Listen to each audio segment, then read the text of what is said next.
Good afternoon, everyone. My name is Maya, and I'm going to be sharing with you my Educator toolkit video. This is specifically for a first grade classroom. So first of all, I have three very basic classroom norms. The first one is very important. It is be kind and respectful. This embodies our whole entire classroom, so raising your hand when you want to speak and being kind to one another, etc. Rule number 2 is use walking feet, and rule number 3 is follow directions. So for my classroom schedule, we're going to start off at 8 a.m.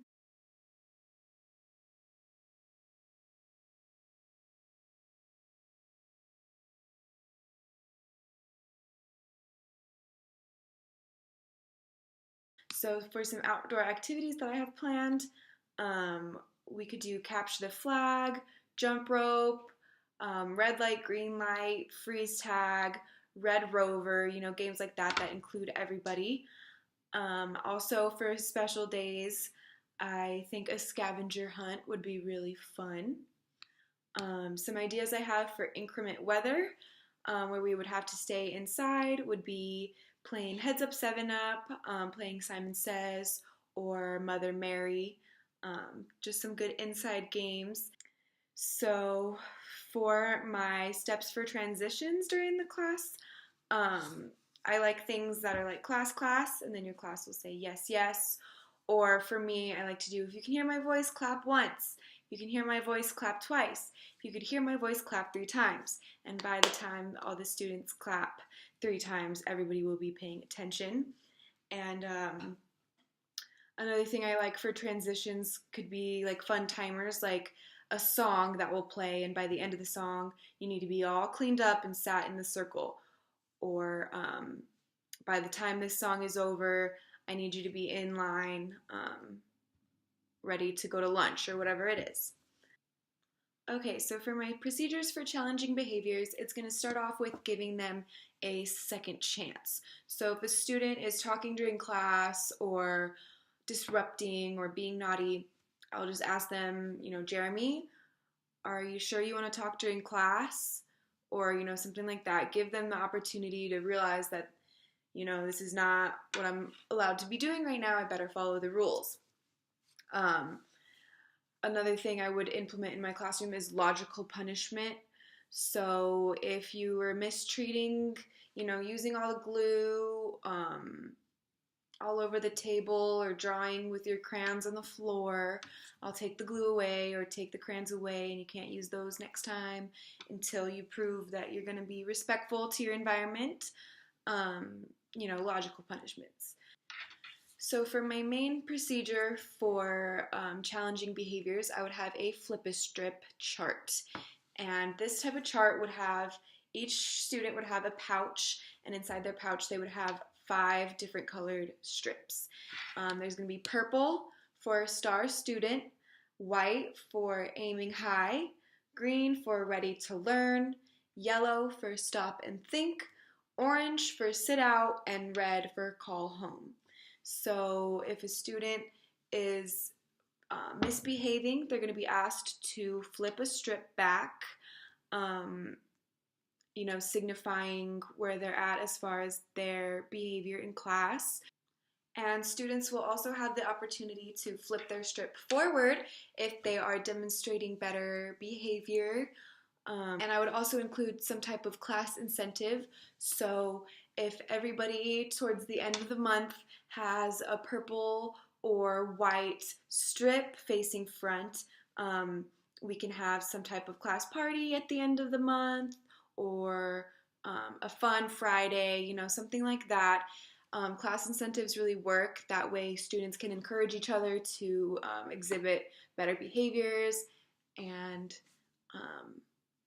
not act up quite as much. Another procedure I would have for challenging behaviors is a sit-out area in my classroom.